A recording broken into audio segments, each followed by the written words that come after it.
아가씨, 맨발로 나가라고요? 할머니, 지금 신발이 중요해요? 신발 소리 때문에 들키면 나중엔 두 발로 걸어 나가지도 못하게 돼요. 지금 빨리 도망가셔야 해요. 한밤중 살며시 문을 열고 들어온 간호사는 제 신발까지 벗기며 저를 비상구로 떠밀었습니다. 불과 몇 시간 전만 해도 천국이라 믿었던 프리미엄 실버타운. 저는 그곳에서 목숨을 걸고 탈출한 후에야 알게 되었습니다. 모든 것이 완벽한 그곳은 낙원이 아니라 거대한 무덤이었다는 것을. 안녕하세요. 저는 올해 75이 된 박경옥이라고 합니다. 가끔 TV에 고급 실버타운이 나오는 걸 보면 부유한 사람들이 누리는 특권처럼 보여서 참 부러웠습니다. 그러던 제가 그 꿈에나 그리던 실버타운에 가게 되었지 뭐예요? 하지만 그곳에 가게 된 날이 저의 인생 최악의 날이 될 줄은 꿈에도 몰랐습니다. 절대 잊을 수 없는 그날의 생생한 이야기 한번 들어봐 주시겠어요? 아들 진우가 또 전화를 걸어왔습니다. 엄마, 아직도 집에서 멸치나 다듬고 있어? 아이고, 혼자 그 넓은 아파트에서 뭐 하는 거야? 이번엔 정말 끝내주는데 알아봤다니까. 나 믿고 한 번만 보러 가자. 진우가 목소리에 잔뜩 힘을 주며 말했습니다. 됐어. 난 지금 사는 여기가 좋아. 너희들이 걱정하는 건 아는데 이 엄마 아직 정정하단 말이야. 저는 부엌에서 멸치를 손질하며 퉁명스럽게 대답했습니다. 엄마, 우리들이 얼마나 걱정하는지 알면서 그래. 혹시라도 혼자 지내시다가 미끄러져서 넘어지기라도 하면 어쩌려고. 시끄럽다 이놈아. 엄마가 아직 그렇게 쉽게 넘어질 나이 아니야. 저는 진우의 말을 딱 잘랐습니다. 하지만 진우는 포기할 생각이 없는 듯 했습니다. 아니, 이름부터가 에덴파크라니까? 요즘 거기 들어가려고 사람들 줄 서서 대기만 1년이래. 내가 아는 분한테 사정해서 겨우 자리 하나 얻었다고. 응? 내일 나랑 가서 구경만 해. 구경해보고도 마음에 안 들면 그땐 나도 말 안 꺼낼게. 진짜야. 진우가 애원하듯 매달렸습니다. 결국 저는 아들들의 성화에 못 이겨 다음 날 고급 실버타운인 에덴파크를 보러 가기로 했습니다. 에덴파크에 도착한 순간 저는 제 눈을 의심했습니다. 유리로 된 거대한 건물은 마치 최고급 호텔처럼 반짝였고 입구 앞 커다란 분수대에서는 물줄기가 시원하게 하늘로 솟구쳤습니다. 로비에 들어서자 번쩍거리는 대리석 바닥이 제 얼굴을 환하게 비췄습니다. 어서 오십시오. 박경옥 어르신 맞으시죠? 단정한 정장을 입은 남자가 활짝 웃으며 저에게 다가왔습니다. 저는 이곳 원장 강민구입니다. 이렇게 귀한 분을 저희 에덴파크에 모시게 되어 정말 영광입니다. 강민구가 제 손을 두 손으로 따뜻하게 감싸주며 활짝 웃었습니다. 그의 손은 따뜻했고 미소는 더없이 인자해 보였습니다. 원장님, 이렇게 궁궐같이 좋은 곳에 저 같은 사람이 어떻게 들어와요?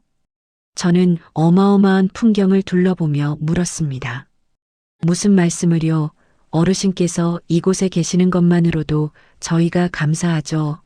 이쪽으로 안내해 드리겠습니다. 강민구가 깍듯하게 앞장서며 말했습니다. 그는 저를 아름다운 정원으로 안내했습니다. 장미꽃이 만발한 정원 사이로 편안한 벤치가 놓여 있었고 어르신 몇 분이 조용히 앉아 계셨습니다. 식단은 전문 영양사가 어르신들 건강 상태에 맞춰 일일이 직접 설계합니다. 일주일에 3번은 전문 물리치료도 받으실 수 있고요. 강민구가 계단을 오르며 자랑하듯 설명했습니다. 입수하시게 되면 여기가 어르신께서 지내실 방입니다. 강민구가 부드럽게 문을 열었습니다. 남향으로 난 커다란 창문으로 따뜻한 햇살이 쏟아져 들어왔습니다. 우와, 엄마, 여기 진짜 좋지 않아? 햇빛 들어오는 것 봐. 장난 아니다. 진우가 어린아이처럼 신이 나서 방 안을 둘러보며 말했습니다. 좋긴 한데 진우야, 이런 데는 한 달에 도대체 얼마나 내야 하는 거냐? 저는 걱정스러운 마음에 물었습니다. 아유, 엄마는 그런 건 걱정하지 마. 내가 다 알아서 할게. 진우가 제 어깨를 툭툭 두드리며 말했습니다. 결국 저는 일주일 뒤 에덴파크에 입소했습니다. 짐을 풀고 있는데 젊은 여자 직원이 노크를 했습니다. 어르신, 불편하신 건 없으세요? 제가 짐 푸는 거 좀 도와드릴까요? 직원이 방 안으로 들어오며 살갑게 물었습니다. 아니, 괜찮아요. 이 정도는 혼자 할 수 있어요. 저는 손을 저으며 대답했습니다. 혹시라도 짐 정리하시다가 넘어지시면 큰일 나요. 제가 옆에 잠시 있을게요. 직원이 기어코 제 옆에 서서 웃으며 말했습니다. 1시간 동안 짐을 푸는 내내 그 직원은 제 옆을 그림자처럼 따라다녔습니다.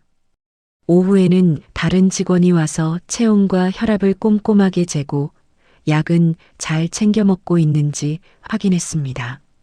저녁 무렵에는 또 다른 직원이 와서 저녁 식사 시간을 알려주었는데 이런 과도한 친절이 오히려 저를 불편하게 만들었습니다. 식당에 내려가니 어르신들이 벌써 자리에 조용히 앉아 계셨습니다. 하얀 식탁보가 깔끔하게 깔린 테이블마다 예쁜 꽃병이 놓여 있었고 직원들이 분주하게 음식을 날라다 주었습니다. 그런데 정말 이상했습니다. 식당에 20명이 넘는 어르신들이 계셨는데도 쥐 죽은 듯이 고요했습니다. 다들 조용히 앉아서 숟가락만 들었다 놨다 할 뿐 서로 대화 한마디 나누지 않았습니다. 어르신, 이쪽 창가 자리에 앉으세요. 직원이 저를 창가 자리로 안내했습니다. 저는 용기를 내어 옆자리 할머니에게 말을 걸어봤습니다. 안녕하세요. 저는 오늘 처음 왔어요. 박경옥이라고 합니다. 하지만 그 할머니는 고개도 돌리지 않고 계속 밥만 드셨습니다. 할머니, 여기 오신 지는 오래되셨어요? 저는 다시 물었습니다. 그제야 할머니가 천천히 고개를 돌려 저를 바라봤습니다. 저는 그 눈빛을 보고 정말 깜짝 놀랐습니다. 눈빛이 너무나 공허해서 마치 영혼이 빠져나간 사람 같았습니다. 식사를 마치고 방으로 돌아왔습니다. 창밖으로 보이는 정원은 더없이 아름다웠지만 제 마음은 왠지 모르게 무거웠습니다. 20억짜리 아파트를 놓고 이곳에 온 게 정말 잘한 일인지 슬슬 의문이 들기 시작했습니다.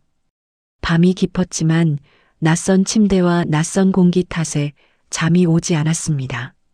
그때 문틈으로 희미한 불빛이 새어 들어오더니 누군가 복도를 조용히 지나가는 소리가 들렸습니다.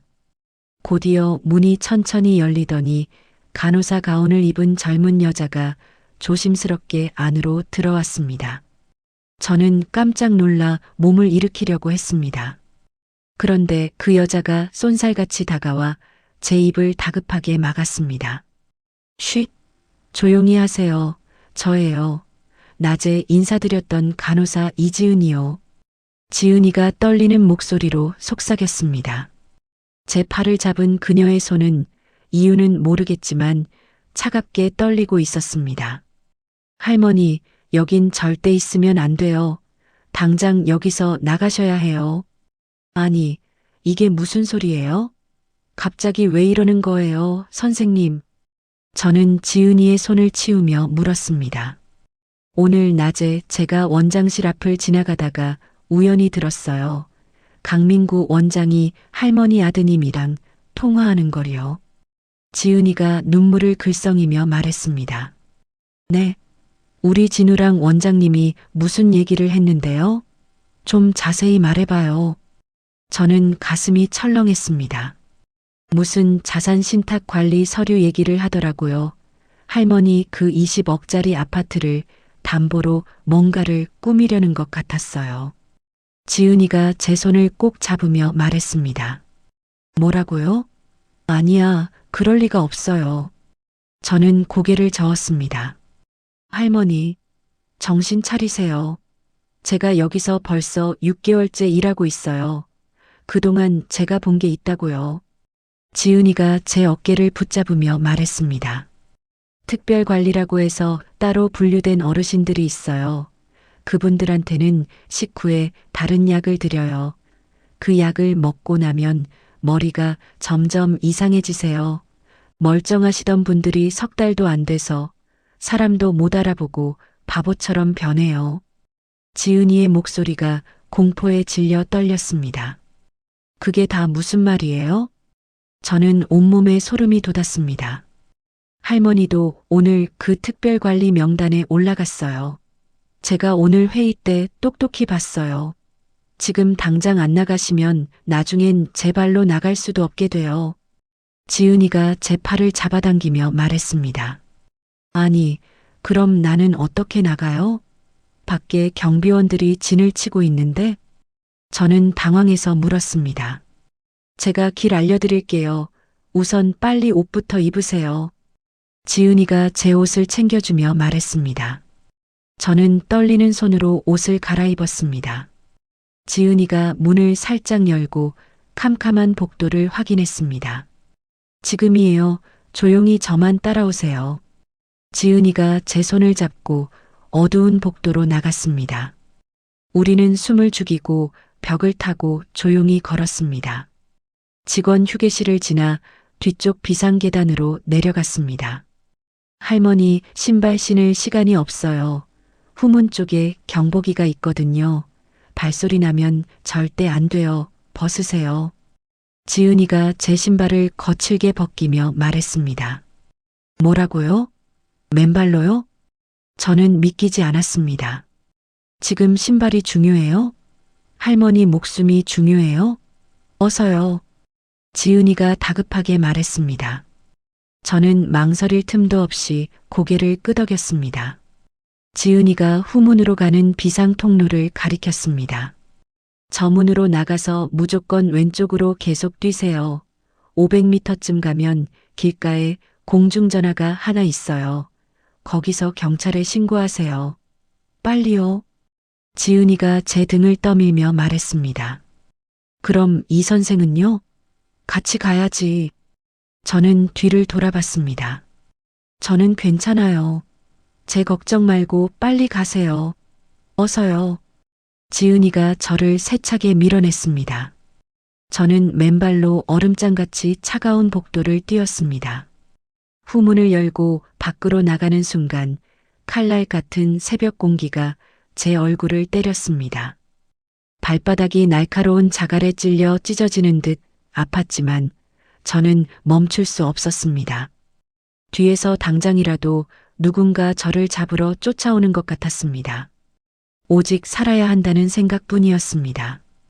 500m를 맨발로 뛰어 겨우 공중전화 부스에 도착했습니다. 숨이 목구멍까지 차올랐고 찢어진 발바닥에서는 피가 났습니다. 저는 떨리는 손으로 수화기를 들고 112를 눌렀습니다. 여보세요.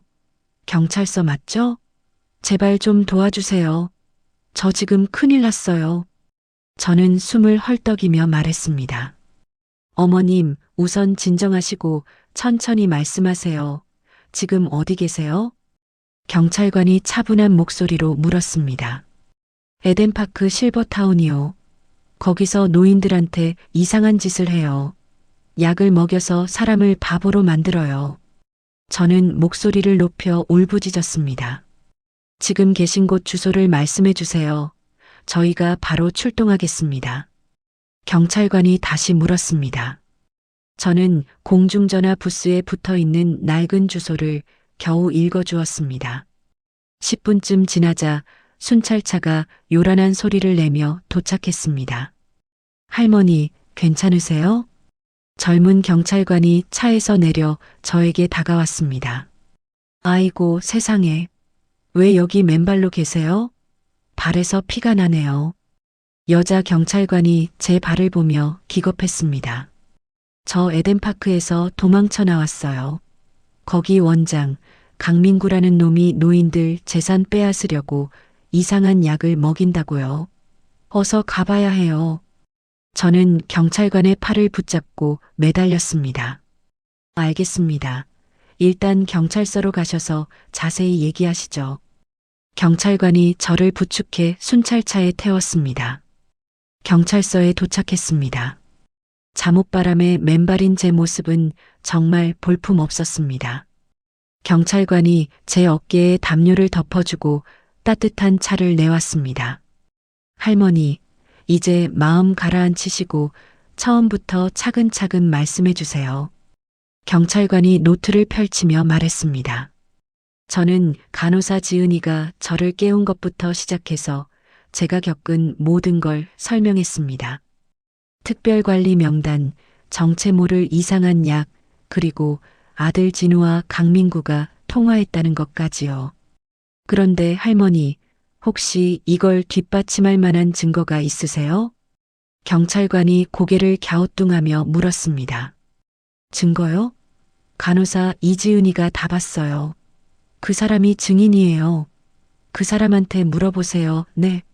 저는 다급하게 말했습니다. 알겠습니다. 일단 에덴파크 측에 연락해서 사실관계를 확인해 보겠습니다. 경찰관이 전화기를 들었습니다. 1시간쯤 지났을까요?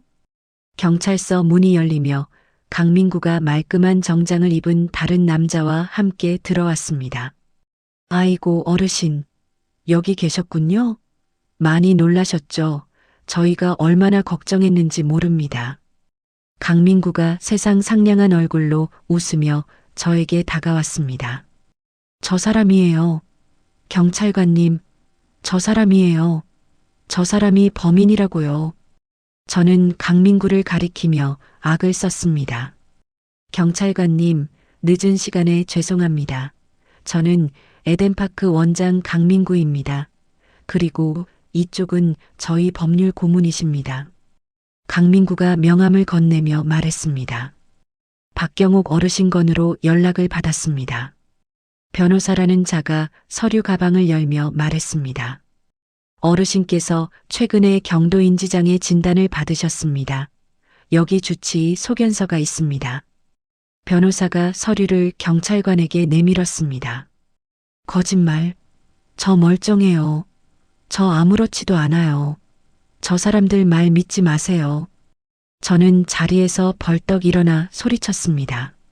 어르신, 새로운 환경에 적응을 못하셔서 불안 증세가 심해지신 것 같습니다. 오늘도 한밤중에 갑자기 밖으로 막 뛰쳐나가시려고 해서 직원들이 얼마나 놀랐는지 모릅니다. 강민구가 정말 안타깝다는 듯한 표정으로 말했습니다. 아니에요. 이지은 간호사가 저에게 도망치라고 했어요. 특별관리 명단에 제 이름이 올라갔다고, 그 약 먹으면 안 된다고 했다고요. 저는 경찰관을 바라보며 애원했습니다. 이지은 간호사요? 금시초문인데요. 오늘 야간 근무자 명단에 그런 이름은 없습니다. 강민구가 휴대전화를 꺼내 보여주며 말했습니다. 어르신, 혹시 너무 놀라서 꿈을 꾸신 건 아니세요? 경찰관이 조심스럽게 물었습니다. 아니에요. 꿈이라니요. 분명히 이지은이가 저를 깨웠단 말입니다. 저는 고개를 세차게 저으며 말했습니다. 그때 경찰서 문이 거칠게 열렸습니다. 엄마. 진우가 숨을 헐떡이며 들어왔습니다. 저는 진우를 보자 참았던 눈물이 쏟아졌습니다. 진우야. 아이고, 내 아들. 다행이다. 네가 와줘서. 어서 저 사람들 좀 어떻게 해봐. 저 사람들이 엄마를. 저는 진우에게 다가가려 했습니다. 원장님, 정말 죄송합니다. 저희 어머니가 이렇게까지 하실 줄은 몰랐습니다. 제가 대신 사과드릴게요. 진우가 저를 지나쳐 강민구에게 고개를 숙이며 말했습니다. 저는 그 자리에 얼어붙었습니다. 진우야, 너 지금 뭐 하는 거야? 누구한테 고개를 숙여? 저는 진우의 팔을 잡았습니다. 경찰관님, 죄송합니다. 어머니가 요즘 건강이 많이 안 좋으셔서 이런 일이 자주 있습니다. 자꾸 누가 자기를 해치려 한다는 피해망상 증세가 심하세요. 진우가 경찰관을 보며 말했습니다. 진우야, 이놈아, 정신 차려. 저 사람들이 엄마 재산을 노리고 있다고. 저는 진우를 흔들었습니다. 엄마, 제발 그만 좀 해. 창피하게 왜 이래, 정말. 진우가 제 손을 차갑게 뿌리치며 말했습니다. 원장님, 어머니는 저희가 다시 모셔다 드릴게요. 앞으로는 이런 일 없도록 저희가 단단히 조심하겠습니다. 진우가 다시 한번 강민구에게 고개를 숙였습니다. 아니야, 안 가. 난 저기 다시 안 들어가. 거기 가면 나 죽어. 저는 의자를 붙잡았습니다. 경찰관님, 어머니 모시고 가도 되죠? 소란 피워서 죄송합니다. 진우가 경찰관에게 물었습니다. 네, 가족분이 모셔가시는 게 좋겠습니다. 경찰관이 고개를 끄덕였습니다. 진우가 제 팔을 잡아 끌었습니다. 저는 버둥거렸지만 아들의 힘을 당해낼 수는 없었습니다. 경찰서를 나와 진우의 차에 억지로 태워졌습니다. 진우야, 제발 엄마 말 좀 들어봐. 이지은 간호사가 분명히 말했어. 특별관리 명단에 엄마 이름이 있다고. 그 약 먹으면 바보 된단 말이야. 저는 차 안에서 울먹이며 말했습니다. 아, 엄마 그만 좀 하라고. 이지은이가 도대체 누구야? 그런 사람 없다잖아. 진우가 운전대를 잡으며 소리쳤습니다. 있어. 분명히 있어. 젊고 착한 간호사였어. 그 사람이 엄마를 살려준 거라고. 저는 진우의 팔을 잡았습니다. 엄마가 자꾸 이러면 나도 진짜 힘들어. 이제 그만 좀 해. 진우의 목소리에는 걱정이 아닌 귀찮음과 짜증이 가득했습니다. 너 혹시 저 원장이랑 무슨 거래한 거 아니야? 똑바로 말해. 저는 진우의 얼굴을 빤히 쳐다보며 물었습니다. 무슨 소리야, 말도 안 되는 소리 하지 마. 진우가 제 눈을 피하며 대답했습니다. 차는 어느새 에덴파크 정문 앞에 도착했습니다. 강민구가 가증스러운 미소를 지으며 차 문을 열어주었습니다. 아이고 어르신, 많이 놀라셨죠? 자, 이제 들어가서 편히 쉬세요. 강민구가 제 손을 잡아 끌었습니다. 싫어. 나 안 들어가. 여기 안 들어간다고. 이거 나. 저는 차 문을 붙잡았습니다. 엄마, 제발요. 그만 좀 하세요. 진우가 한숨을 쉬며 저를 차 밖으로 밀었습니다. 결국 저는 에덴파크 안으로 다시 끌려 들어갔습니다. 어르신, 안정을 위해서 주사 한 대 맞으셔야겠어요. 강민구가 직원들에게 눈짓했습니다. 2명의 건장한 남자 직원이 제 팔을 잡았습니다. 이거 나. 손 떼, 이놈들아. 저는 몸부림쳤지만 역부족이었습니다. 저는 의료동으로 끌려갔습니다. 간호사가 주사기를 들고 다가왔습니다. 주사 안 나. 하지 마. 아파. 싫어. 저는 비명을 질렀습니다. 하지만 차가운 주사 바늘이 제 팔을 찔렀습니다. 정신이 점점 흐려졌습니다. 눈을 떴을 때 저는 낯선 곳에 누워 있었습니다. 어제까지 머물던 그 밝은 제 방이 아니었습니다. 창문에는 두꺼운 쇠창살이 박혀 있었고 방은 지하 창고처럼 어둡고 눅눅했습니다. 형광등 불빛만이 희미하게 방을 비추고 있었습니다. 문을 열어보려 했지만 밖에서 단단히 잠겨 있었습니다. 저는 비틀거리며 창문으로 다가가 밖을 봤습니다. 땅이 창문보다 훨씬 높은 위치에 있었습니다. 여긴 지하였습니다. 저는 그제야 모든 것을 깨달았습니다. 지은이가 말한 그 특별관리 대상이 바로 저였다는 것을요. 그리고 제 아들, 제 새끼 진우가 저를 이곳에 밀어 넣었다는 것을요. 무릎에 힘이 풀려 그 차가운 바닥에 주저앉았습니다. 평생 남편과 함께 시장 바닥에서 땀 흘려 모은 돈으로 산 20억짜리 아파트. 그것을 지키려고 평생 얼마나 아끼고 절약했는지 모릅니다. 그런데 제 아들이 그걸 노리고 있었다니요. 가슴이 정말 찢어지는 것 같았습니다. 밤새 반찬을 만들어 시장에 내다 팔고 비 오는 날도 눈 오는 날도 단 하루를 쉬지 않았습니다. 그런 엄마를 이렇게 배신하다니요. 눈물이 멈추지 않고 주르르 흘러내렸습니다. 하지만 저는 울고만 있을 수는 없었습니다. 여기서 이대로 끝날 수는 없었습니다. 어떻게든 여기서 나가야 했습니다. 살아야 했습니다. 지하병동에 쇠창살이 달린 방에 갇힌 지 사흘이 지났습니다. 매일 아침이면 어김없이 간호사가 약을 가지고 왔습니다. 박경옥 어르신, 약 드실 시간이에요. 이거 드셔야 얼른 기운 차리시죠. 간호사가 종이컵을 툭 내밀었습니다. 이게 도대체 무슨 약이에요? 먹으면 자꾸 잠만 오는데. 저는 종이컵을 받으며 물었습니다. 어르신 건강에 다 좋은 약이에요. 원장님이 특별히 신경 쓰신 거예요. 자, 어서 드세요. 간호사가 팔짱을 끼고 제가 약을 먹을 때까지 옆에서 지켜보고 있었습니다. 저는 약을 입에 넣는 척하며 물을 머금었습니다. 간호사가 제 입안까지 확인했습니다. 옳지 잘 드셨네요. 그럼 오늘 하루도 편히 쉬세요. 간호사가 문을 쿵 닫고 나갔습니다. 저는 재빨리 화장실로 달려가 혀 밑에 숨겨뒀던 알약들을 뱉어냈습니다. 이 끔찍한 약이 변기 속으로 떨어지는 것을 보며 겨우 숨을 돌렸습니다. 나흘째, 닷새째, 일주일째도 저는 똑같이 했습니다. 열흘째 되던 날 강민구가 지하병동에 내려왔습니다. 허허, 우리 박경옥 어르신 그새 상태가 아주 좋아지셨네요. 강민구가 차트를 보며 가증스럽게 말했습니다. 네, 원장님 이제 괜찮아요.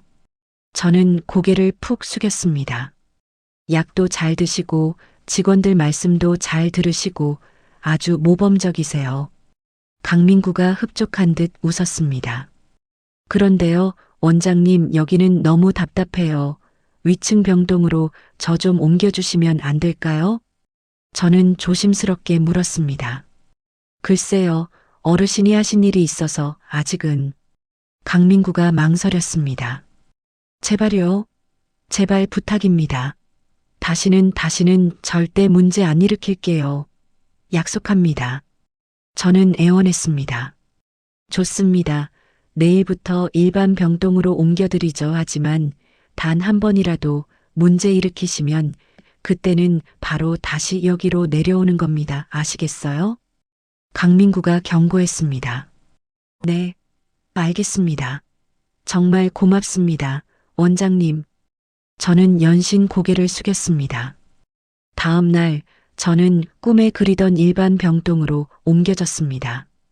창문에 쇠창살도 없고 문도 잠겨 있지 않았습니다. 복도를 자유롭게 걸어 다닐 수 있다는 것만으로도 숨통이 트였습니다. 그렇게 사흘째 되던 날 오후였습니다. 복도를 걷고 있는데 휠체어를 탄 할아버지가 저에게 다가왔습니다. 잠깐 박경옥 어르신 맞으시죠? 할아버지가 아주 낮은 목소리로 물었습니다. 네, 그런데 저를 아세요? 저는 혹시라도 누가 들을까봐 주변을 살피며 대답했습니다. 저는 한태수라고 합니다. 여기 온 지 딱 1년 됐어요. 한태수가 휠체어를 제 옆으로 바짝 붙이며 말했습니다. 1년씩이나요? 저는 놀라서 물었습니다. 어르신, 며칠 전 그 탈출 소동, 제가 다 봤습니다. 경찰서까지 갔다 오셨다면서요? 대단하십니다. 한태수가 주변을 다시 한번 살피며 속삭였습니다. 아니, 그걸 어떻게 아세요? 저는 온몸이 긴장했습니다. 쉿, 여기 직원들이 수군거리는 거 다 들려요. 지금은 믿기 힘드시겠지만 저는 어르신 편입니다. 한태수가 제 손을 살짝 잡았습니다. 제 편이요? 저를 왜 도우시려는 거예요? 저는 한태수의 눈을 똑바로 봤습니다. 저도 여기 숨겨진 진실을 알고 있거든요. 30년간 강력계 형사로 일했습니다. 아내를 먼저 보내고 우울증 때문에 이곳에 제 발로 왔는데 직업병은 못 속이겠더군요. 여기는 위험한 냄새가 너무 심하게 나요. 한태수가 한숨을 쉬며 말했습니다. 형사셨다고요? 저는 꺼져가던 불씨 속에서 희미한 희망이 보이는 것 같았습니다. 여기 어르신들 중에 아직 정신이 멀쩡한 분들이 몇 분 계십니다. 저처럼 눈치 빠른 사람들이죠. 우리끼리 비밀 모임을 만들었어요. 한태수가 복도 끝을 가리켰습니다. 이지은 간호사 아시죠? 그 용감한 아가씨가 지금 밖에서 증거를 찾고 있습니다. 어르신을 도와줬다가 해고될 위기에 처했는데도 말입니다. 한태수가 말했습니다. 세상에, 그 간호사는 괜찮은 거예요? 저는 가슴이 철렁했습니다. 아직은요, 조심하라고 제가 따로 연락해뒀습니다. 일단 어르신은 여기서 절대 그 약을 드시면 안 됩니다. 정신 붙잡으셔야 해요. 한태수가 다시 한번 당부했습니다. 안 먹고 있어요. 혀 밑에 숨겼다가 먹는 척만 해요. 저는 작게 말했습니다. 잘하셨습니다. 계속 그렇게 하세요. 그리고 순한 척하면서 저 직원놈들 동선을 파악하세요. 한태수가 눈짓했습니다. 사흘 뒤 한태수가 복도에서 저를 불렀습니다. 박 어르신, 지금입니다. 간호사들이 전부 1층에서 회의 중이에요. 빨리 제 방으로 오세요. 한태수가 휠체어를 돌려 앞장섰습니다. 저는 그분을 따라 복도 끝 방으로 들어갔습니다. 한태수의 방은 제 방보다 조금 넓었습니다. 침대 밑을 보니 낡은 작은 상자가 있었습니다. 이게 다 뭐예요? 저는 상자를 가리키며 물었습니다. 제 보물들이죠. 형사 시절 쓰던 장비들입니다. 녹음기랑 초소형 카메라요. 한태수가 상자를 꺼내며 말했습니다. 아니, 그런 걸 왜 아직도 갖고 계세요? 저는 의아했습니다. 딱 이럴 때 쓰려고요. 어르신의 아드님, 진우 씨를 살피는 중입니다. 한태수가 작은 녹음기를 꺼내며 물었습니다. 우리 진우요? 저는 심장이 불안하게 뛰었습니다. 그분이 유난히 원장실에 자주 드나들더라고요. 하도 수상해서 제가 원장실 앞 복도 화분에 이 녹음기를 숨겨뒀습니다. 한태수가 녹음기를 만지작거렸습니다. 뭐가 녹음됐는데요? 저는 목소리가 떨렸습니다. 마음 단단히 먹고 들으셔야 할 겁니다. 한태수가 재생 버튼을 눌렀습니다. 녹음기에서 강민구의 목소리가 흘러나왔습니다. 김진우 씨, 5억이 애 이름은 아니죠. 강민구의 목소리였습니다. 원장님, 제발 좀 도와주십시오. 저 이것 때문에 지금 죽게 생겼습니다. 다른 방법이 없어요. 진우의 애원하는 목소리가 들렸습니다. 제 가슴이 쿵쿵 방망이질했습니다. 쯧쯧 어머니 아파트가 20억이라고 하셨죠? 간단합니다. 그 자산 신탁 관리를 저희 에덴파크 쪽으로 넘기세요. 그럼 그깟 5억은 바로 해결해 드릴 수 있어요. 강민구가 말했습니다. 그러면 우리 엄마는 어떻게 되는 겁니까? 진우가 망설이며 물었습니다. 걱정 마시라니까요. 어머니는 저희가 특별히 잘 모실 테니까요. 건강도 꼼꼼하게 챙겨드리고요. 김진우 씨는 그 지긋지긋한 빚만 해결하시면 되는 겁니다. 어때요? 강민구가 웃으며 말했습니다. 알겠습니다. 원장님만 믿겠습니다. 그렇게 하죠. 진우의 목소리가 들렸습니다. 녹음이 끝났습니다. 저는 그 자리에 무너져 내렸습니다. 입이 떨어지지 않고 숨이 쉬어지지 않았습니다. 제 아들 진우가 고작 빚 5억 때문에 이 어미를 이 지옥에 팔아넘겼다는 겁니까? 어르신, 정신 차리세요. 괜찮으세요? 한태수가 제 어깨를 잡았습니다. 내 아들 진우가 나한테 어떻게 이래요? 저는 눈물도 나오지 않았습니다. 죄송합니다 하지만 어르신이 정확히 알아야 할 사실이에요. 한태수가 물을 가져다 줬습니다. 내가 저놈을 어떻게 키웠는데 시장 바닥에서 저는 가슴을 쥐어뜯었습니다. 일단 정신 차리세요. 여기서 나가려면 정신 똑바로 차려야 합니다. 이제부터 시작이에요. 한태수가 제 손을 잡았습니다. 일주일쯤 지났을까요? 한태수가 다급한 얼굴로 제 방에 왔습니다. 어르신, 큰일 났습니다. 한태수가 문을 닫으며 말했습니다. 무슨 일이에요? 또, 저는 침대에서 일어났습니다. 이지은 간호사가 연락이 안 됩니다. 벌써 사흘째예요. 한태수가 휴대전화를 보여줬습니다. 그게 무슨 소리예요? 혹시 무슨 일이 생긴 건 아니겠죠? 저는 불안했습니다.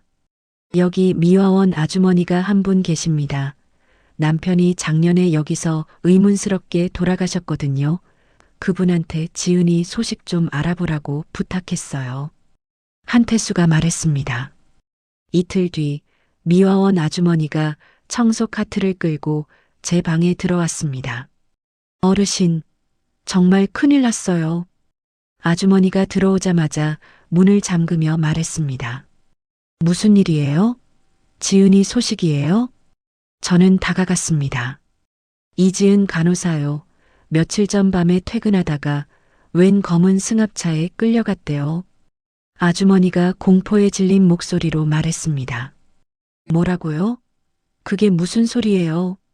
저는 비명을 지를 뻔했습니다. 제 친구가 그날 밤 근처 편의점에서 일하는데 지은 아가씨가 필사적으로 막 소리 지르면서 저항하는 걸 봤대요. 아주머니가 눈물을 닦았습니다. 뭐라고 외쳤는데요? 저는 아주머니의 팔을 잡았습니다. 박경옥 할머니 좀 살려주세요. 라고 그렇게 악을 쓰다가 차에 태워져서 사라졌대요.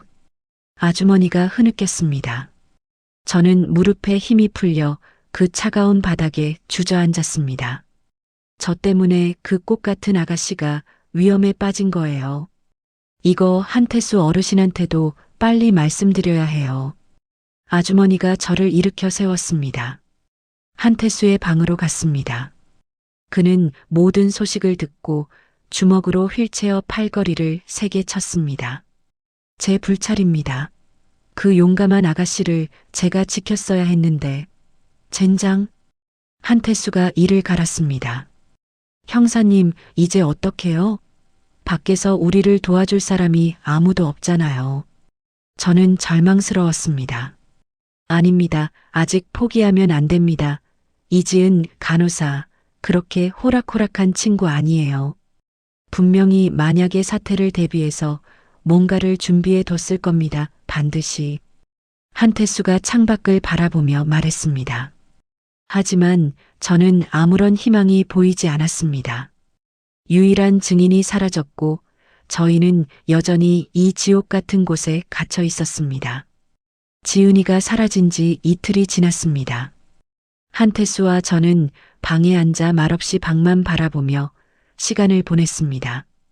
이렇게 넋놓고 갇혀 있을 수만은 없어요. 저는 창문을 보며 말했습니다. 지금은 딱히 방법이 없습니다. 밖에서 도와줄 사람도 전부 사라졌고요. 한태수가 깊은 한숨을 쉬며 말했습니다. 그때 문을 똑똑 두드리는 소리가 났습니다. 미화원 아주머니가 청소도구를 들고 들어왔습니다. 어르신들, 이거요. 지은 아가씨가 제게 맡기고 간 거예요. 아주머니가 주머니에서 작은 휴대전화를 꺼냈습니다. 핸드폰이네요. 저는 아주머니에게 다가갔습니다. 지은 아가씨가 며칠 전에 제게 이걸 주면서 그랬어요.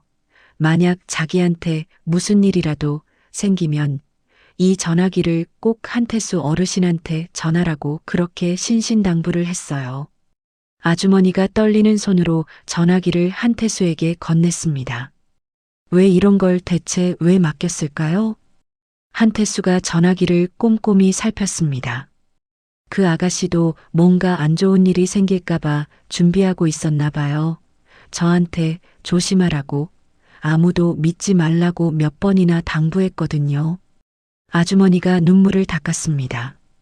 바로 그때 전화기에서 요란한 벨소리가 울렸습니다. 순간 저희 셋 다 숨을 멈췄습니다. 이걸 받아볼까요? 한태수가 저를 쳐다봤습니다. 받아보세요. 어서요. 지은이가 준비한 거라면 이건 우리 목숨 줄일지도 몰라요. 저는 고개를 끄덕였습니다. 한태수가 조심스럽게 통화 버튼을 눌렀습니다. 여보세요? 한태수 어르신 맞으십니까? 저는 서울중앙지검 특수부 최유정 검사입니다. 전화기 너머로 또렷한 여자 목소리가 흘러나왔습니다.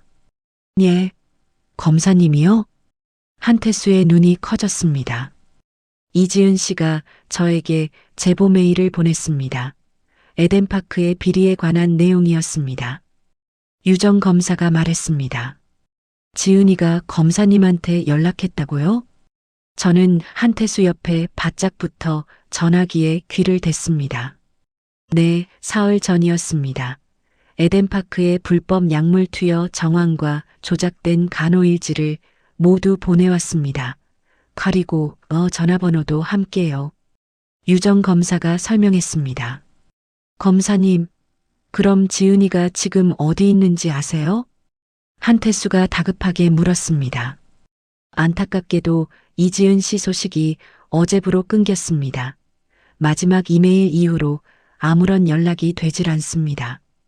유정 검사의 목소리가 무거웠습니다. 지은이가 끌려갔어요. 웬 검은 승합차에 태워지는 걸 본 사람이 있어요. 검사님. 저는 울먹이며 말했습니다. 그렇다면 더 빨리 움직여야겠네요. 사실 제가 1년째 에덴파크를 비밀리에 조사하고 있었습니다. 하지만 내부 증거가 필요했어요. 유정 검사가 말했습니다. 내부 증거라면 어떤 걸 말씀하시는 겁니까? 한태수가 물었습니다. 네, 강민구 원장의 범죄를 입증할 결정적인 증거 말입니다. 이지은 씨가 용감하게 보내준 자료만으로는 저 악질들을 잡아넣기에 부족합니다. 유정 검사가 한숨을 쉬었습니다. 저희가 도울 수 있을까요? 여기서? 한태수가 앞으로 몸을 숙이며 물었습니다. 원장실에 있는 컴퓨터와 내부 서류들이 필요합니다. 어르신들이 접근하실 수 있으시겠습니까? 유정 검사가 물었습니다. 쉽지 않겠지만 반드시 방법을 찾아보겠습니다. 한태수가 단호하게 말했습니다. 조심하십시오. 정말 위험할 겁니다. 저는 최대한 빨리 영장을 준비해서 움직이겠습니다. 유정 검사가 당부했습니다. 전화가 끊어졌습니다. 한태수가 저를 봤습니다. 어르신, 이제 드디어 희망이 생겼습니다. 한태수가 제 손을 잡았습니다. 하지만 원장실에는 어떻게 들어가요? 거긴 경비도 삼엄한데. 저는 걱정이 앞섰습니다. 계획을 세워야죠. 일단 이 지하병동 안을 발칵 뒤집어 놓아야 합니다. 한태수가 턱을 쓸었습니다. 다음 날부터 저희는 곧바로 움직이기 시작했습니다. 태수 형사님은 심각한 우울증 환자 연기를 했습니다. 아이고, 나 죽네. 밥이 이게 뭐야? 퇴퇴. 멀건 죽만 주고. 이런 걸 먹고 어떻게 살아? 나 집에 갈래. 집에 보내줘. 한태수가 식당에서 밥상을 뒤엎을 듯이 투덜댔습니다. 어르신, 왜 그러세요? 식사하셔야죠. 간호사가 달래듯 말했습니다. 시끄러워. 네가 뭐라고 나한테 이래라 저래라야? 닭장같이 답답해서 못 살겠네. 당장 집에 보내달라고. 한태수가 목소리를 높였습니다. 다른 어르신들이 한태수를 쳐다보기 시작했습니다. 저는 심각한 치매 환자 연기를 했습니다. 복도를 이리저리 미친 사람처럼 걸어 다녔습니다. 여보, 어디 갔어요? 우리 영감님 못 봤어? 저는 지나가는 간호사를 붙잡고 물었습니다. 어르신, 무슨 말씀이세요? 에덴파크예요. 여기가 어르신 집이에요. 간호사가 저를 달랬습니다. 아니야. 우리 집은 시장 근처라고. 우리 영감님이 떡볶이 볶아놓고 기다린단 말이야. 이거 나가야 해. 비켜. 저는 간호사를 밀치며 고개를 저었습니다. 어르신, 방으로 들어가세요. 제발. 간호사가 제 팔을 잡았습니다. 사흘째 되는 날, 태수 형사님은 다른 어르신들까지 모았습니다. 여러분, 여기 음식 왜 이렇게 맛이 없어요? 집밥이 그립지 않으세요? 한태수가 식당에서 큰 소리로 말했습니다. 맞아요. 맨날 풀만 주고 집밥이 그리워요. 한 할머니가 거들었습니다. 약도 너무 많이 먹이는 거 아니에요? 이거 먹으면 속만 쓰려. 다른 할아버지가 말했습니다. 병동이 점점 시끄러워지고 웅성거리기 시작했습니다. 어르신들, 제발 좀 진정하세요. 네. 간호사들이 당황하며 허둥댔습니다. 안 되겠어. 원장님한테 보고해. 말이 안 통하잖아. 한 간호사가 다른 간호사에게 속삭였습니다. 저는 그 틈을 타서 청소도구함 쪽으로 향했습니다. 미화원 아주머니가 제게 눈짓을 했습니다. 내일 오전 10시에 원장놈이 외출한대요. 그때가 기회예요. 아주머니가 걸레를 빨며 아주 작게 말했습니다. 정말 고맙습니다, 아주머니. 저는 아주머니의 손을 꼭 잡았습니다. 다음 날 오전 10시가 되었습니다. 한태수가 식당에서 또다시 소란을 피웠습니다. 이거 봐. 이 약. 이게 다 독약이야. 날 여기서 말려 죽이려고 작정했지? 나 안 먹어. 절대 안 먹어. 한태수가 약을 바닥에 던졌습니다. 어르신, 안 돼요. 왜 이러세요, 정말? 간호사가 한태수를 말렸습니다. 시끄러워. 나 집에 보내줘. 이놈들아. 이거 나. 한태수가 휠체어를 거칠게 흔들었습니다. 결국 경비 2명이 병동으로 달려왔습니다. 그 사이 저는 세탁물 카트 옆으로 재빨리 가서 몸을 숨겼습니다. 아주머니가 카트 뚜껑을 열어줬습니다. 어서요, 어르신. 빨리.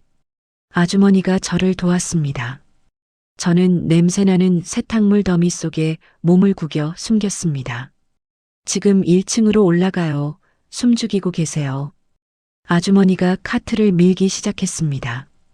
엘리베이터를 타고 위로 올라갔습니다. 원장실 앞이에요. 빨리 나오세요. 아주머니가 카트를 세웠습니다. 저는 세탁물을 헤치고 밖으로 나왔습니다. 원장실 문은 굳게 닫혀 있었습니다. 손잡이를 돌려봤지만 역시나 잠겨 있었습니다. 아주머니 어떡하죠? 잠겼어요. 저는 아주머니를 봤습니다. 쉿, 기다리세요. 아주머니가 주머니에서 낡은 열쇠 뭉치를 꺼냈습니다. 그게 뭐예요? 저는 물었습니다. 마스터키예요. 원장놈 없을 때도 청소를 해야 하거든요. 아주머니가 떨리는 손으로 열쇠를 문에 꽂았습니다. 철컥 소리와 함께 문이 열렸습니다. 불쌍한 남편도 여기서 억울하게 세상을 떠났어요. 그 원한 제가 꼭 갚아야 해요, 어르신. 아주머니가 눈물을 글썽이며 말했습니다. 손에 이걸 주세요. 아주머니가 작은 USB를 건넸습니다. 이건 또 뭐예요? 저는 USB를 받았습니다. 우리 남편의 환자 번호가 적혀 있어요. 아마 어르신께 꼭 필요할 겁니다. 아주머니가 말했습니다. 저는 원장실 안으로 조심스럽게 들어갔습니다. 책상 위에 번쩍이는 컴퓨터가 있었습니다. 마우스를 움직이자 화면이 켜졌습니다. 하지만 곧 암호를 입력하라는 창이 떴습니다. 이제 어떻게 하지? 저는 당황했습니다. 하지만 포기할 수 없었습니다. 저 때문에 사라진 지은이를 위해서라도, 그리고 억울하게 눈 감은 아주머니의 남편을 위해서라도 저는 반드시 장거를 찾아야 했습니다. 컴퓨터 화면에는 암호를 입력하라는 창만 덩그러니 떠 있었습니다. 제 손가락이 사시나무처럼 떨렸습니다. 그때 문득 한태수가 했던 말이 떠올랐습니다. 오만한 놈들은 가장 가까운 곳에 약점을 두기 마련입니다. 한태수가 며칠 전에 그렇게 말했었습니다. 저는 아주머니가 준 작은 USB를 컴퓨터에 꽂았습니다. 파일 하나가 바로 열렸습니다. 환자 관리 번호 1001. 텍스트 파일에는 그 숫자만 덩그러니 적혀 있었습니다. 저는 떨리는 손으로 암호창에 숫자를 입력했습니다. 1001. 화면이 깜빡이더니 드디어 바탕화면이 나타났습니다. 저도 모르게 숨을 크게 들이마셨습니다. 어르신 뭐 하세요? 빨리 하셔야 해요. 시간이 없어요. 밖에서 발소리라도 나면 끝장이에요. 아주머니가 문 밖을 살피며 다급하게 말했습니다. 저는 마우스를 움직여 파일들을 미친 듯이 찾았습니다. 문서 폴더 안에 특별관리라는 이름의 폴더가 있었습니다. 그걸 클릭하자 끔찍한 엑셀 파일이 열렸습니다. 입소자들의 이름이 주르르 나열되어 있었고 그 이름 옆에는 재산 목록이 적혀 있었습니다. 아파트, 예금, 주식까지 아주 상세하게 기록되어 있었습니다. 세상에 이게 다 뭐야? 저는 화면을 내리며 중얼거렸습니다. 그러다 제 이름이 보였습니다. 박경옥, 아파트 20억, 예금 3천만 원. 다음 열에는 약물 투여 기록이 있었습니다. 날짜와 정체 모를 약물 이름, 그리고 투여량이 빽빽하게 적혀 있었습니다.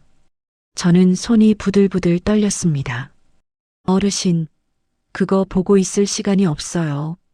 빨리 복사하세요. 아주머니가 다시 재촉했습니다. 저는 한태수가 준 다른 USB를 꺼내 꽂았습니다. 파일들을 전부 선택해서 복사 버튼을 눌렀습니다. 복사 진행 창이 느릿느릿 떴습니다. 20%, 40%, 60%. 저는 타들어가는 속으로 손톱을 깨물며 기다렸습니다. 그때 다른 파일 하나가 눈에 띄었습니다. 거래 내역이라는 이름이었습니다. 80%. 저는 그 파일도 재빨리 USB에 복사했습니다. 그리고 파일을 열어봤습니다. 그 안에서 진우의 이름이 있었습니다. 김진우, 부채 5억, 지분 10%로 처리 완료. 제 가슴이 무너져 내렸습니다. 진우가 정말 제 아들이 맞나 싶었습니다. 어르신, 맙소사, 누가 와요? 빨리요. 아주머니가 문틈으로 고개를 내밀며 속삭였습니다. 저는 황급히 USB를 뽑아 주머니에 깊숙이 찔러 넣었습니다. 컴퓨터 화면을 끄고 원장실 밖으로 나왔습니다. 어르신? 박경옥 어르신? 지금 여기서 뭐 하세요? 복도에서 간호사가 저를 발견하고는 날카롭게 물었습니다. 나 화장실 어디인지 몰라서 우리 집 가고 싶어. 저는 아까처럼 어리숙한 치매 환자 표정을 지으며 말했습니다. 아휴 정말 이쪽이 아니에요. 병동은 저쪽이잖아요. 제가 안내해 드릴게요. 간호사가 제 팔을 거칠게 잡았습니다. 저는 간호사를 따라 화장실에 들렀다가 다시 병동으로 올라갔습니다. 한태수가 방에서 저를 초조하게 기다리고 있었습니다. 어르신, 어떻게 됐습니까? 한태수가 다급하게 물었습니다. 여기 다 복사했어요. 저는 떨리는 손으로 USB를 꺼내 한태수에게 건넸습니다. 잘하셨습니다. 정말 잘하셨어요. 이제 이걸 최 검사님한테 전달해야 합니다. 한태수가 USB를 꼭 쥐었습니다. 미화원 아주머니가 그날 저녁 퇴근할 때 그 중요한 USB를 몸속에 숨겨 밖으로 가져갔습니다. 그리고 아주머니는 목숨을 걸고 유정 검사를 만나 USB를 전달했습니다. 이틀 뒤 아침이었습니다. 저희가 식당에서 멀건 죽을 먹고 있었습니다. 갑자기 밖에서 아주 시끄러운 소리가 들렸습니다. 서울중앙지검 검찰입니다. 압수수색 영장 집행합니다. 문 여세요. 낯선 남자의 목소리가 크게 울렸습니다. 식당 문이 벌컥 열렸습니다. 정장을 입은 사람들이 우르르 들어왔습니다. 어르신들은 모두 놀라서 숟가락을 떨어뜨렸습니다. 뭡니까? 당신들 누군데 여길 함부로 들어와. 여긴 아무나 들어오는 요양원이 아니라고. 강민구가 넥타이를 고쳐매며 황급히 달려왔습니다. 당신이 강민구 원장 맞죠? 저는 서울중앙지검 특수부 최유정 검사입니다. 유정 검사가 신분증을 보여주며 말했습니다. 검사요? 검찰에서 무슨 일로 이러시는 겁니까? 이건 명백한 업무 방해입니다. 강민구가 당황한 표정을 애써 감추며 소리쳤습니다. 압수수색 영장입니다. 원장실과 의료기록실, 지하병동까지 전부 수색하겠습니다. 유정 검사가 서류를 강민구에게 내밀었습니다. 잠깐만 기다려 주십시오. 잠깐만요, 변호사님. 강민구가 이마에 흐르는 땀을 닦았습니다. 수사관들, 뭘 꾸물거립니까? 원장실부터 들어가세요. 컴퓨터부터 확보합니다. 유정 검사가 뒤를 돌아보며 지시했습니다. 수사관들이 1층으로 바쁘게 올라갔습니다. 저는 한태수와 눈을 마주쳤습니다. 한태수가 저를 보며 조용히 고개를 끄덕였습니다. 저는 그만 눈물이 핑 돌았습니다. 아니, 이보세요, 검사님. 저는 정말 아무것도 잘못한 게 없습니다. 억울합니다. 강민구가 계속 항변했습니다. 검사님, 원장실 컴퓨터 확보했습니다. 수사관이 원장실에서 내려왔습니다. 검사님, 지하병동 의료기록도 전부 압수했습니다. 다른 수사관이 커다란 서류 상자를 들고 나왔습니다. 강민구 씨, 노인 학대 및 사기, 불법 약물 투여 혐의로 긴급 체포합니다. 동행하시죠. 유정 검사가 차갑게 말했습니다. 이거나, 나는 억울하다고. 나는 어르신들을 위해서. 강민구가 발버둥 치며 소리쳤습니다. 증거는 전부 나왔습니다. 더는 시끄럽게 굴지 말고 조용히 가시죠. 유정 검사가 손짓했습니다. 수사관들이 강민구의 팔을 잡았습니다. 강민구가 끌려가는 모습을 저는 멍하니 바라봤습니다. 다른 어르신들은 무슨 일이 벌어진 건지 몰라 두리번거렸습니다. 저는 한태수의 손을 꼭 잡았습니다. 한태수도 제 손을 꽉 쥐었습니다. 어르신, 이제 다 끝났습니다. 네, 형사님, 이제 정말 끝났어요. 저는 흐르는 눈물을 닦았습니다. 사흘 뒤 저는 참고인 조사를 받으러 검찰청으로 불려갔습니다. 복도를 걷는데 저 멀리 낯익은 진우가 앉아 있었습니다. 진우는 고개를 푹 숙이고 있었습니다. 진우야. 제가 조용히 진우를 부르자 천천히 고개를 들었습니다. 얼굴이 정말 말이 아니었습니다. 며칠 동안 잠도 못 자고 밥도 못 먹은 것 같았습니다. 엄마. 진우가 떨리는 목소리로 저를 불렀습니다. 너 왜 그랬니? 도대체 왜 그랬어? 저는 묻지 않으려 했지만 화가 나서 묻지 않을 수 없었습니다. 엄마, 제가 정말 죄송해요. 진우가 눈물을 뚝뚝 흘렸습니다. 죄송해. 그깟 돈 5억 때문에. 이 엄마 목숨보다 그 돈이 그렇게 중요했냐고. 저는 가슴을 쥐어뜯으며 말했습니다. 죄송합니다. 엄마, 제가 정말 잘못했어요. 진우가 갑자기 제 앞에 바닥에 무릎을 꿇었습니다. 일어나. 이 어미를 저 지옥 같은 곳에 밀어넣고 약을 먹여서 바보로 만들려고 했잖아. 네가 어떻게 나한테 이래. 저는 목이 메어 소리쳤습니다. 엄마, 제발 한 번만 용서해 주세요. 엄마. 진우가 제 다리를 붙잡고 아이처럼 울었습니다. 저는 아무 말도 할 수 없었습니다. 그런 진우를 차갑게 내려다보다가 돌아섰습니다. 조사실로 들어갔습니다. 유정 검사가 저를 맞이했습니다. 어르신, 정말 수고 많으셨어요. 다 어르신 덕분에 강민구를 구속했습니다. 유정 검사가 악수를 청했습니다. 검사님, 지은이는요? 이지은 간호사는 찾았나요? 저는 유정 검사의 손을 잡으며 물었습니다. 아직 찾지 못했습니다. 저희가 정말 최선을 다하고 있습니다만. 유정 검사가 안타까운 표정을 지었습니다. 그리고 어르신, 한 가지 더 말씀드릴 게 있습니다. 유정 검사가 자리에 앉으며 말했습니다. 네, 그게 뭔가요? 저도 맞은편에 앉았습니다. 강민구는 그저 중간 관리자, 꼬리일 뿐입니다. 그 뒤에 더 거대한 조직이 있어요. 유정 검사가 서류를 펼쳤습니다. 뭐라고요? 더 큰 조직이요? 저는 정말 놀랐습니다. 네, 미래 라이프라는 거대 법인이 에덴파크에 거액을 투자했습니다. 장부를 보니 돈이 전부 그쪽으로 흘러갔더군요. 유정 검사가 장부를 보여줬습니다. 그럼 아직 끝난 게 아니네요. 저는 깊은 한숨을 쉬었습니다. 네, 어르신, 이제부터 정말 조심하셔야 합니다. 그들이 어르신을 가만히 두지 않을 겁니다. 유정 검사가 제 손을 잡으며 말했습니다. 저는 조사실 창밖을 봤습니다. 이 끔찍한 싸움이 다 끝난 줄 알았는데 어쩌면 이제 겨우 시작인가 봅니다. 하지만 저는 물러서지 않을 겁니다. 저 때문에 위험에 빠진 지은이를 위해서라도 저는 끝까지 싸워야 했습니다.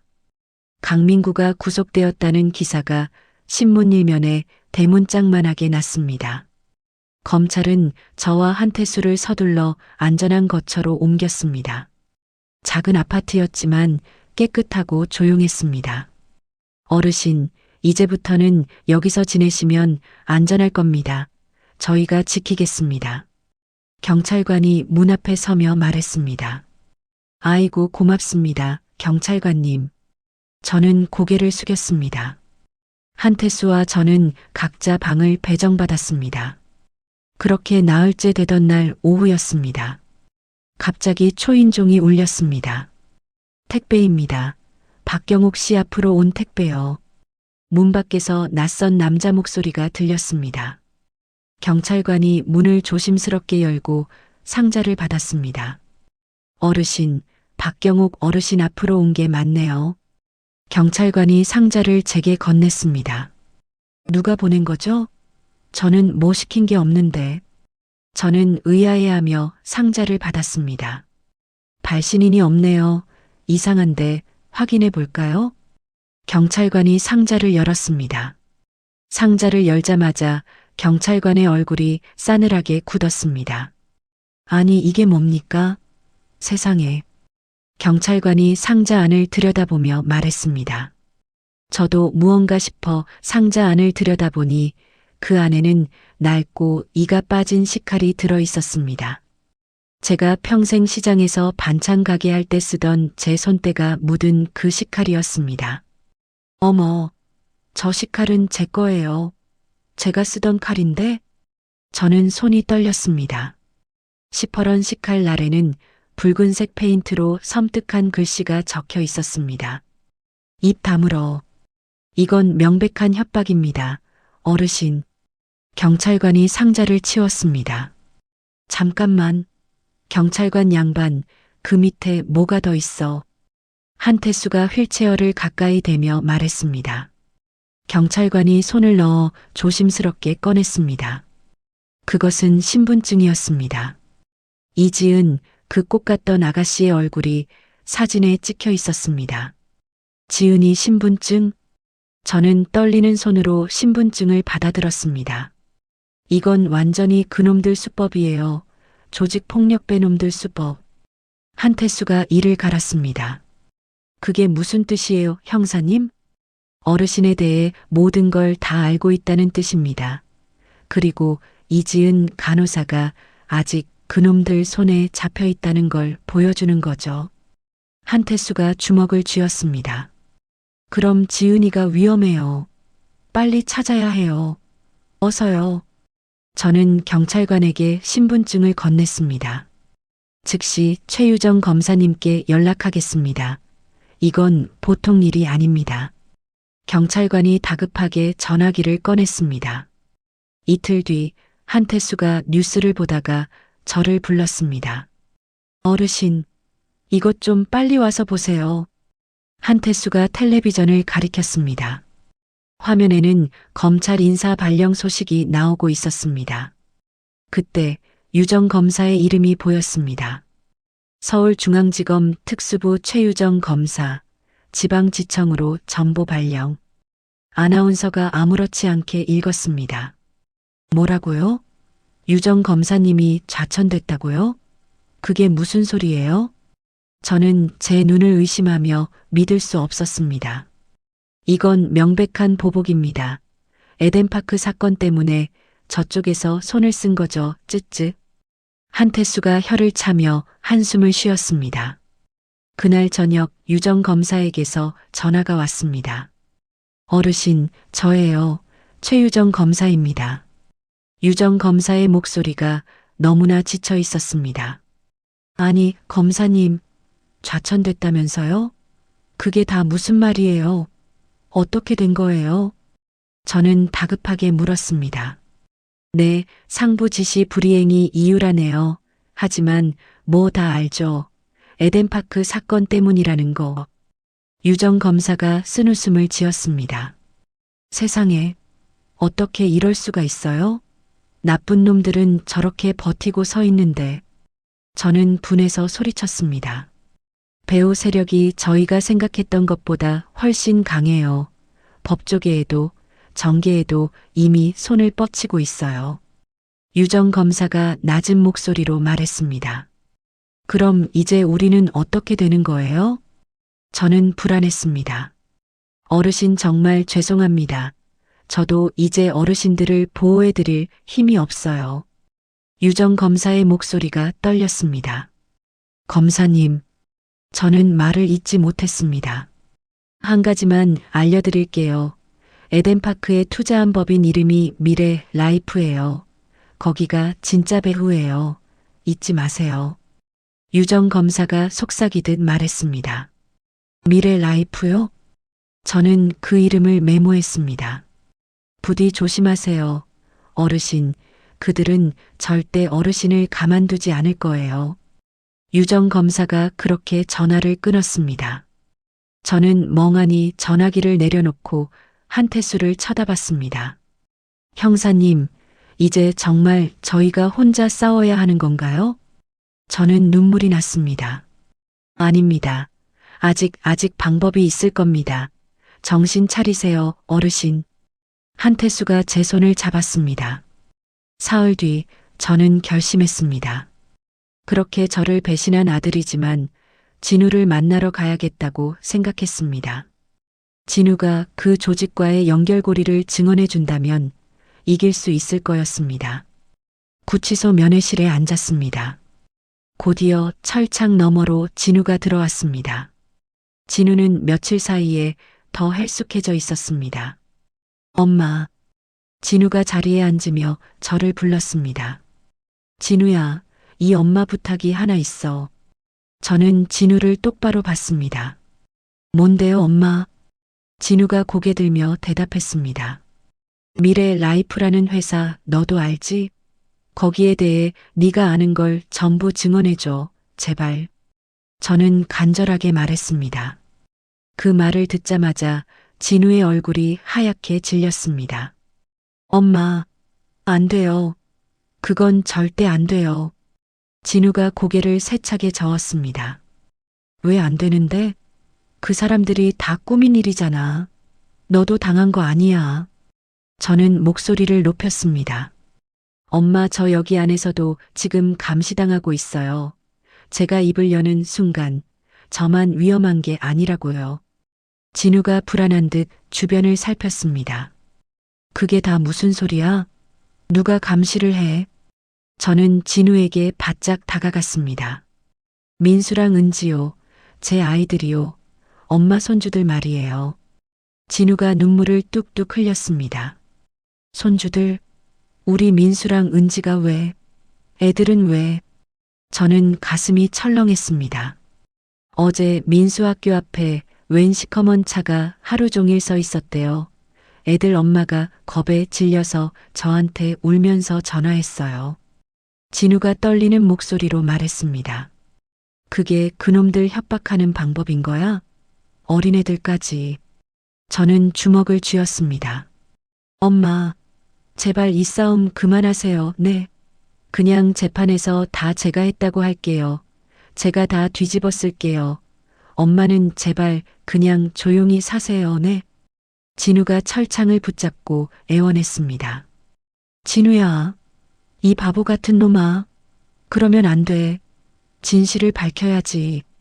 저는 진우의 손을 잡으려 했습니다. 진실을 밝히려다가 저희 가족까지 다 위험해져요. 제발요. 진우가 울부짖었습니다. 면회 시간 끝났습니다. 교도관이 들어왔습니다. 진우야. 저는 일어섰습니다. 엄마, 제발 부탁이에요. 아무것도 하지 마세요. 진우가 끌려나가며 소리쳤습니다. 저는 차가운 면회실에 혼자 남았습니다. 제 손주들 8살 민수와 5살 은지의 귀여운 얼굴이 떠올랐습니다.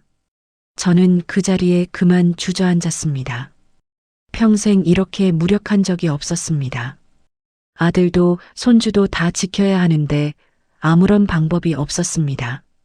어르신, 괜찮으십니까? 나가셔야 합니다. 교도관이 다가왔습니다. 네, 괜찮아요. 저는 눈물을 닦고 일어섰습니다. 구치소를 나와 무거운 발걸음으로 그 작은 아파트로 돌아왔습니다. 한태수가 걱정스러운 얼굴로 저를 맞았습니다. 어르신 어떻게 됐습니까? 한태수가 물었습니다. 진우가 증언을 거부했어요. 그놈들이 손주들도 가만두지 않겠다고 협박했대요. 저는 소파에 쓰러지듯 앉으며 말했습니다. 역시 그럴 줄 알았어요. 그 악마 같은 놈들은 꼭 가족을 건드리죠. 한태수가 휠체어를 제 옆으로 붙였습니다. 형사님, 저 이제 정말 어떻게 해야 할까요? 저는 텅 빈 천장을 봤습니다. 방법을 찾아야죠. 아직 포기할 때가 아닙니다. 어르신. 한태수가 제 어깨를 두드렸습니다. 하지만 저는 알고 있었습니다. 앞으로 가야 할 길이 얼마나 험난할지를요. 거대한 어둠이 저희를 향해 서서히 다가오고 있었습니다. 저는 밤새 한숨도 잠을 이루지 못했습니다. 눈을 감으면 제 손주들 민수와 은지의 해맑은 얼굴과 저 때문에 잡혀간 지은이의 얼굴이 번갈아 떠올랐습니다. 새벽이 밝아오자 저는 드디어 결심이 섰습니다. 형사님, 제가 미끼가 되겠어요. 저는 한태수의 방으로 가서 말했습니다. 네, 어르신, 지금 무슨 말씀이세요? 한태수가 놀라서 휠체어를 돌렸습니다. 제가 언론에 인터뷰를 하겠어요. 강민구한테서 받은 비자금 장부 원본이 제 손에 있다고 말할 거예요. 저는 의자에 앉으며 말했습니다. 어르신, 그런 건 없지 않습니까? 그런데 왜? 한태수가 제 손을 잡았습니다. 그놈들은 모르죠. 그놈들은 장부가 진짜 있는지 없는지 모르니까 분명히 저한테 연락이 올 거예요. 저는 태수 형사님을 똑바로 봤습니다. 안 됩니다. 그건 너무 위험해요. 그놈들이 어르신을 가만둘 것 같습니까? 그건 미친 짓이라고요. 한태수가 고개를 세차게 저었습니다. 하지만 형사님, 이젠 다른 방법이 없어요. 이대로 숨어 지내면 지은 아가씨는 어떡해요? 내 손주들은 어떻게 하고요? 저는 목소리에 힘을 주었습니다. 어르신. 한태수가 깊은 한숨을 쉬었습니다. 저는 이미 다 결심했어요. 제 가족들이 위험에 처한다는 거 알아요. 하지만 여기서 물러서면 제가 평생 죽어서도 눈을 못 감을 것 같아요. 저는 창밖을 봤습니다. 한태수가 한참 저를 바라보더니 마침내 고개를 끄덕였습니다. 알겠습니다. 어르신 뜻이 정녕 그러시다면 좋습니다. 대신 제 말대로만 움직여 주셔야 합니다. 한태수가 서랍을 열었습니다.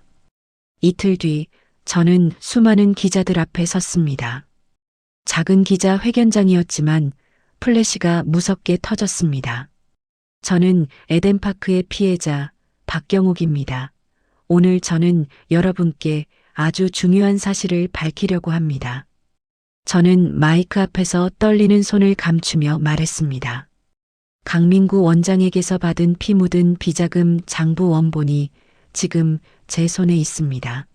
이 장부에는 미래 라이프라는 회사의 모든 검은 거래 내역이 담겨 있어요. 저는 카메라를 똑바로 봤습니다. 저는 이 장부를 미래 라이프 대표에게 직접 전달하고 싶습니다. 공개적인 석상에서 만나고 싶습니다. 저는 단호하게 말했습니다. 기자들이 웅성거리기 시작했습니다.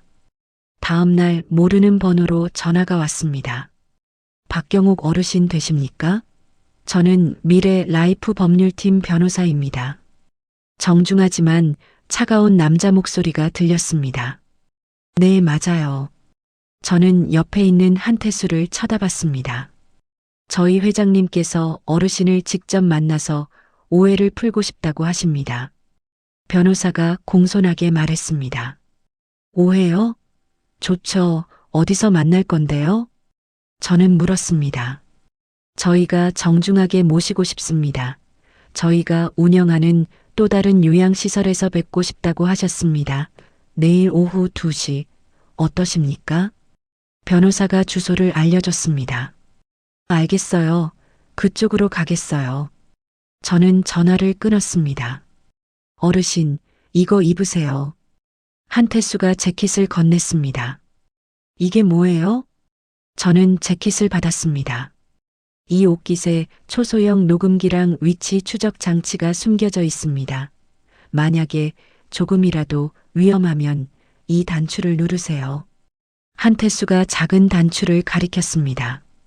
이걸 누르면 어떻게 되는데요? 저는 단추를 만져봤습니다. 제가 형사 시절 목숨을 나눈 동료들을 모두 불러뒀습니다.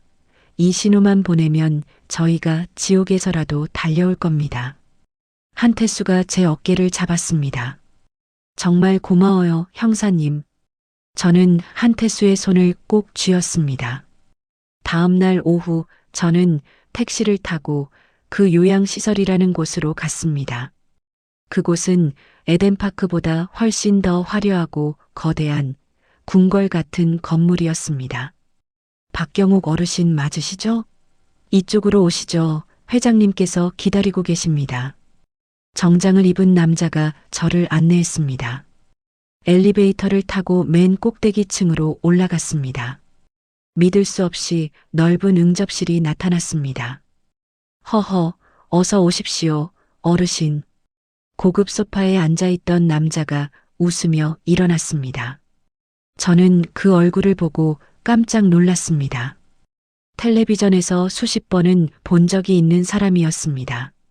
가난하고 병든 노인들을 위해 평생을 바쳤다는 노인복지재단 이사장으로 유명한 대기업 총수였습니다. 저를 아시겠습니까? 남자가 사람 좋은 얼굴로 웃으며 물었습니다. 당신 텔레비전에서 봤어요. 그렇게 착한 일 많이 하시고 기부도 많이 하시는 분이라고 들었는데요. 저는 소파에 앉으며 말했습니다. 허허, 과찬이십니다. 저는 김태영이라고 합니다. 아시다시피 미래 라이프 회장이죠. 김태영이 악수를 청했습니다. 저는 그의 손을 잡지 않았습니다. 자, 그럼 장부는 어디에 있습니까? 김태영이 순간 웃음을 거두며 물었습니다. 왜요? 그렇게 급하세요? 저는 팔짱을 꼈습니다. 어르신, 뭔가 단단히 오해를 하고 계신 것 같아요. 저희는 정당한 사업을 하는 회사입니다. 김태영이 차를 따르며 말했습니다. 정당한 사업이요? 멀쩡한 노인들한테 약 먹여서 재산 빼앗는 게 그게 정당한 사업인가요? 저는 비웃었습니다.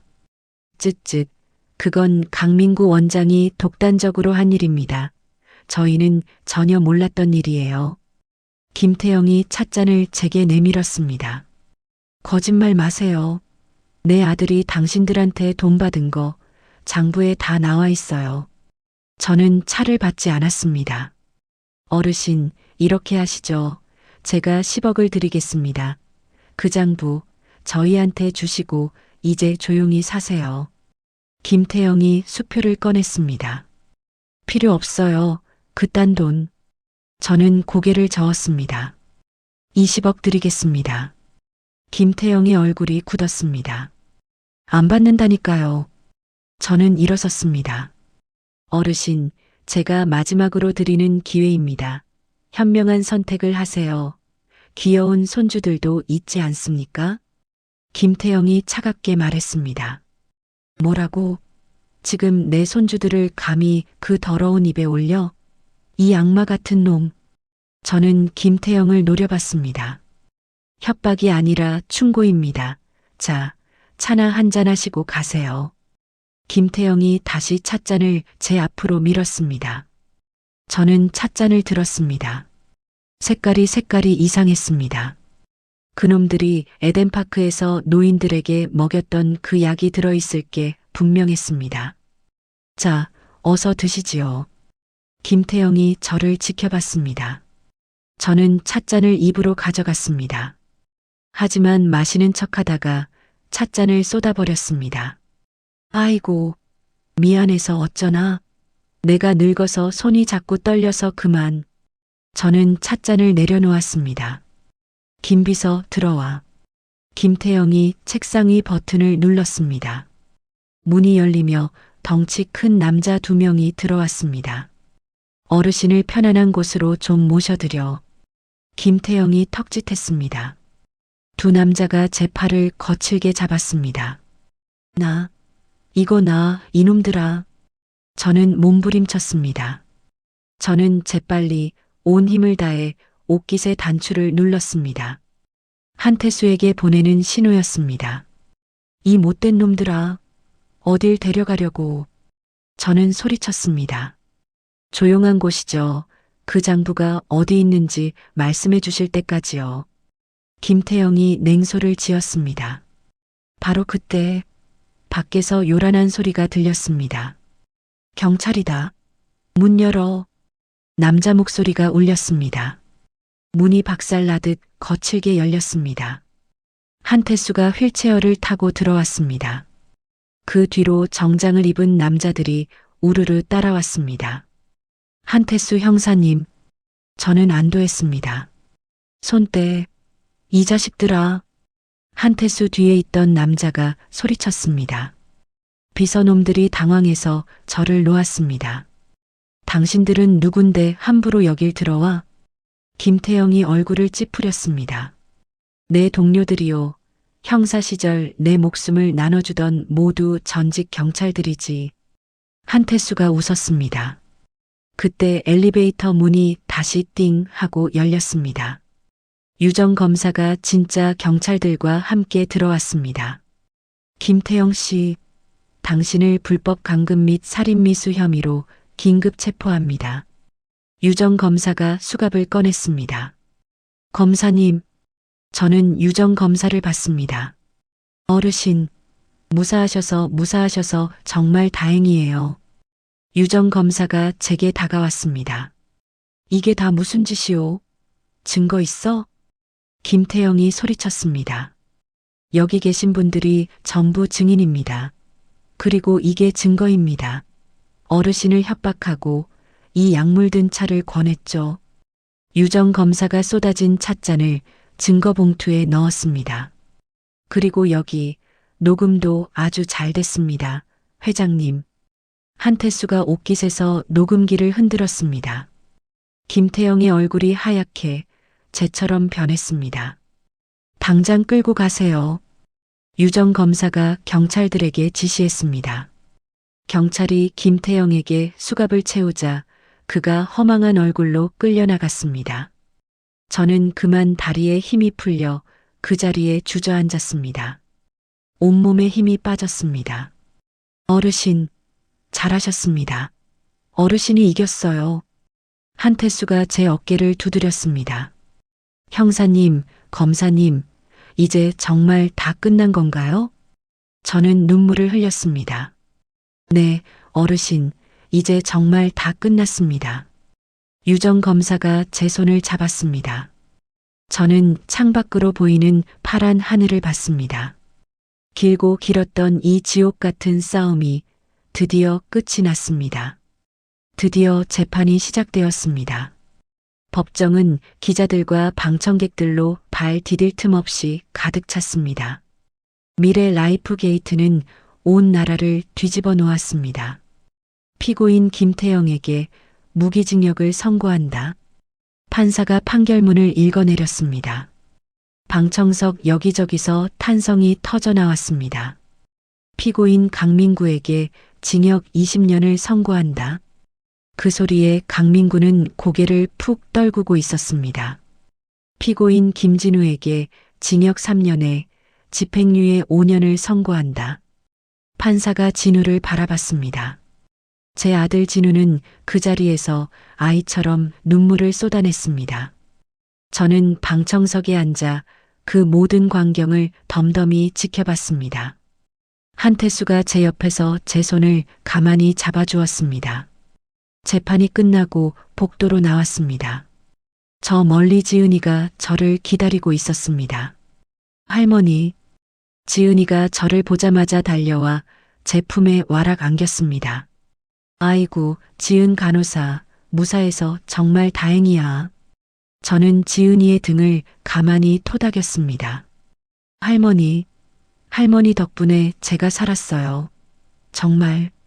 지은이가 제 어깨에 얼굴을 묻고 눈물을 흘렸습니다. 아니야, 지은 간호사가 이 늙은이를 먼저 살려줬잖아. 평생 감사하며 살게. 저는 지은이의 머리를 쓰다듬었습니다. 할머니, 저 간호사 공부 다시 시작하려고요. 이번엔 정말 제대로 공부해서 진짜 간호사가 되고 싶어요. 지은이가 제 손을 꼭 잡으며 반짝이는 눈으로 말했습니다. 잘 생각했네. 덕분에 정말 많은 노인분들이 지옥에서 다시 살아나왔잖아. 저는 그런 지은이를 대견하게 바라봤습니다. 한 달 뒤 한태수가 저를 찾아왔습니다. 어르신, 제가 이번에 노인 인권보호센터라는 걸 하나 만들려고 합니다. 한태수가 서류를 보여주며 말했습니다. 어머나, 정말 좋은 생각이에요. 저는 고개를 끄덕였습니다. 어르신께서도 부디 저희와 함께 해주세요. 상담위원으로요. 한태수가 제 손을 잡았습니다. 아이고, 형사님, 저는 이제 기운이 없어서 좀 쉬고 싶어요. 제가 웃었습니다. 허허, 그래도 가끔씩만이라도 꼭 들러주세요. 어르신의 그 경험이 다른 피해자분들에게는 정말 큰 힘이 될 겁니다. 한태수가 부탁했습니다. 그 끔찍했던 에덴파크는 결국 폐쇄되었습니다. 피해자들은 억울하게 빼앗겼던 재산을 겨우 돌려받았습니다. 하지만 몸과 마음에 남은 상처는 쉽게 아물지 않았습니다. 모든 게 끝난 뒤 저는 평생을 보낸 시장으로 돌아왔습니다. 예전에 반찬 가게를 하던 그 낡고 작은 방이었습니다. 방 안에는 먼지가 수북이 쌓여 있었습니다. 할머니, 정말 여기서 다시 시작하시게요? 지은이가 청소를 도우며 물었습니다. 그럼 여기가 딱 내 자리야, 내 자리. 저는 창문을 활짝 열었습니다. 일주일 뒤 경욱이네 반찬 가게 문을 다시 열었습니다. 예전만큼 손님이 북적이지는 않았습니다. 하지만 시장 사람들은 하나둘 제 가게에 들러주었습니다. 아이고, 경욱이 언니. 드디어 돌아왔구만. 고생 많았어. 옆 가게 아주머니가 김치를 사갔습니다. 경욱 씨, 이거 먹고 힘내. 오래오래 건강해야 해. 과일 가게 아저씨가 사과 한 박스를 턱 갖다 놨습니다. 저는 시장 사람들의 따뜻한 온기 속에서 하루하루를 보냈습니다. 어느 토요일 오후였습니다. 한태수가 막걸리 한 병을 들고 찾아왔습니다. 어르신, 오늘 장사 잘 되셨어요? 한태수가 휠체어에서 내려 의자에 앉았습니다. 그럭저럭이죠. 자, 한잔하세요. 저는 막걸리를 따랐습니다. 어르신, 요즘 저희 센터에 상담 오시는 분들이 부쩍 많아졌어요.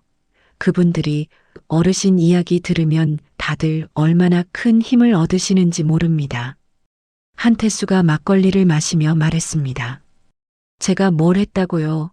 그냥 살아남은 것뿐인데. 저는 손을 저었습니다. 일요일에는 지은이가 어김없이 찾아왔습니다. 할머니, 혈압 재드릴게요. 팔 내미세요, 얼른. 지은이가 혈압계를 꺼냈습니다. 됐어. 나 아주 멀쩡해. 저는 멸치를 볶으며 말했습니다. 안 돼요. 그래도 꼬박꼬박 체크해야죠. 할머니 건강이 제일 중요해요. 지은이가 기어코 제 팔에 혈압계를 감았습니다.